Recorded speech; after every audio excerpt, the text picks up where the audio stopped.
Okay, so now I'll be doing the general inspection of our patient. So first I'll be checking for the patient's consciousness. Patient, can you hear me? Can you please open your eyes?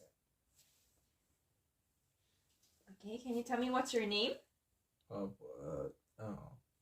Okay, so I would conclude that the general condition of the patient is grave, and his Glasgow Coma Scale, I'll put total marks of 8 points, which is 2 points for eye opening to pain, 3 points for inappropriate words, and also since there's 3 points for flexion abnormal.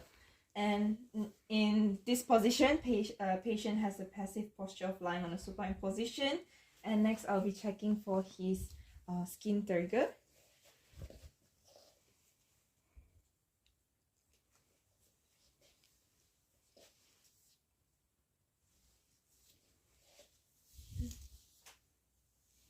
Okay, so he has normal skin turgor and his skin is moist.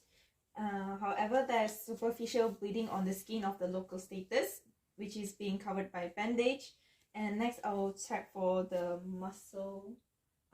his muscular system.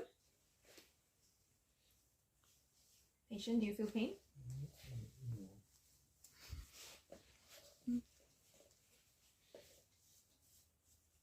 I cannot check the his muscle. Does he feel any pain? Because since there is presence of spleen on his right calf, so muscle tension and the muscle strength cannot be examined in this position. For the bones, there is upon inspection there is absence of any deformation, shortenings, or next I'll check for peritonitis. So except for the local status, which is on his right leg, there is absence of any deformations of his bones. Yeah. And next is the joint. And there is no signs of hyperamia, swelling of the sides of the joint.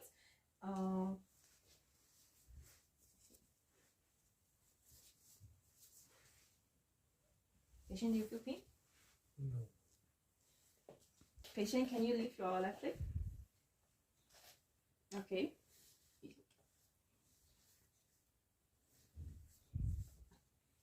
Okay. So the patient has normal movement, however, he has passive movement for his joints, and other joints are normal and affected except for his right leg. He is unable to move his right leg due to the presence of fracture. Next, I'll check for the head.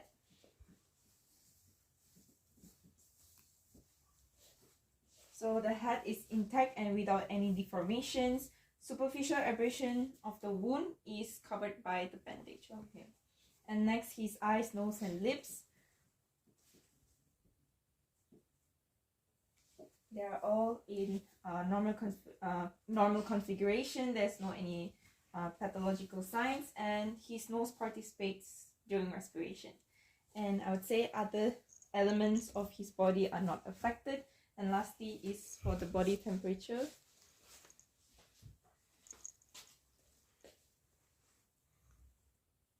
Okay, so his body temperature is 36.2 degrees Celsius. In conclusion, to further exclude any possibilities of any spinal injuries, I would recommend to do X-ray or CT scan of the spine if needed. I would like to emphasize on examination of the respiratory system, cardiovascular, GIT, and also central nervous system in general. And also, I would continue for the infusion therapy for this patient at the same rate, and also continue to monitoring the vital signs of the patient.